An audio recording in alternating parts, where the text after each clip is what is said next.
Hey, hi again, and welcome to this new lecture. What we have so far is this map with these 62 markers, each of them representing a volcano location in the United States. However, this map is not very smart, so to say. The only information that this map conveys is the locations of the volcanoes. And you also have a base map.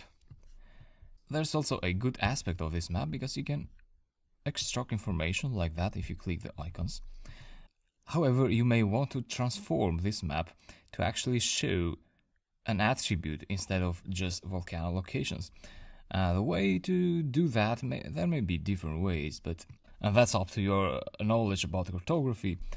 But I could make the map show an attribute here. For example, I could change the colors of these markers to actually show the elevation range.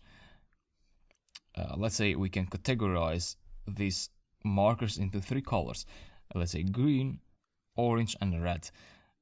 Green would be for elevations from 0 to 1000 meters, for example, or 2000 meters, and orange would be from 2000 to 3000 meters, and then red markers would represent volcanoes with an elevation of higher than 3000 meters. So how do we do that with Folium? Let's get back to Atom. Here is our code, what we have so far. Currently, what we're passing to the icon argument is a color argument with a value of green. So basically what we need to do, we need to make this dynamic so that the color changes depending on the elevation. And unfortunately, we cannot do that with Folium. So Folium doesn't have native functionality to create dynamic colors for your markers. Therefore, we need to be a bit creative here and use Python core functionalities to do this. And when you think about dynamics, I think about functions. So basically, this loop is going through latitude, longitude, elevation, and then it passes those three values into this expression in here. However, color is being passed as a string always. But how do I change it depending on the elevation, for instance? Well, the way to do that is by creating a function that gets as input elevation, and then it does some actions inside the function, and then it returns a color depending on the elevation value. So you can say, if elevation is less than this, give me green color, a green string here, and so on and so forth. So to give you an idea, the way this would work is, let me write the function here. This would be a good place to do that before creating the map object.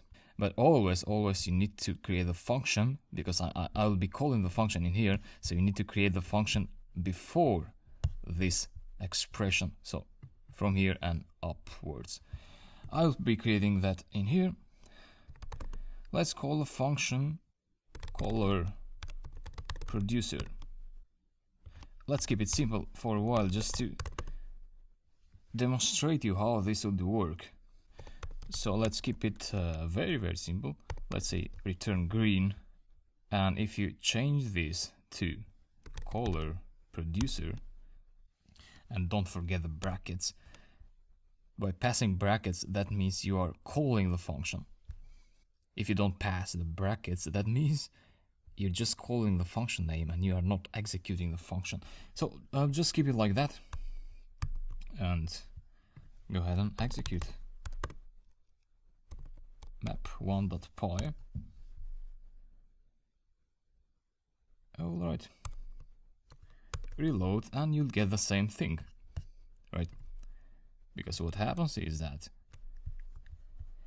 this thing in here, this function call, will be equal to whatever you return here. So the type of this object is actually a string. So it's exactly the green string. Therefore now you can add some conditionals here. Basically you need to pass an input here, so elevation. Let me write whatever variable you like. I'll write elevation, and here you need to pass L. So L for let lon L, so, let's say we have 62 rows in the data table, and for loop will go through the first row of the table, it will get elevation and it will pass it to this function call. So the function will pass L into elevation, and then you say here if elevation is less than 1,000, then you want to return green for elevations less than 1,000 meters. If elevation is between 1,000 meters, so it's greater than 1,000 meters or less than, let's say, 3,000 meters, return orange. Else return red. So red will be returned if none of these conditionals is satisfied, which means elevation is neither less than 1,000 meters nor between 1,000 and 3,000 meters, which means what is left is greater than 3,000 meters. In that case, we will return red.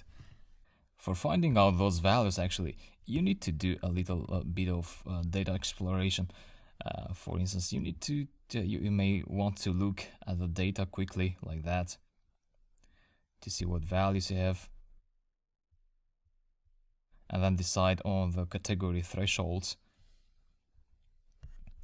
But you can also make more significant statistical analysis, like you can make a histogram and see the data distribution and then decide on these values.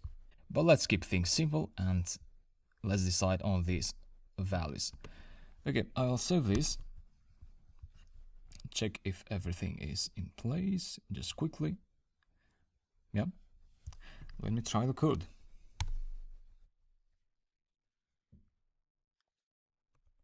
Go and reload. And yeah, we have some different colors here. Yeah, this is looking good. Let me double check the values. For instance, orange is between 1,000 meters and 3,000 meters, so we're doing good. Red is above 3,000 meters. Yeah, it seems it's working.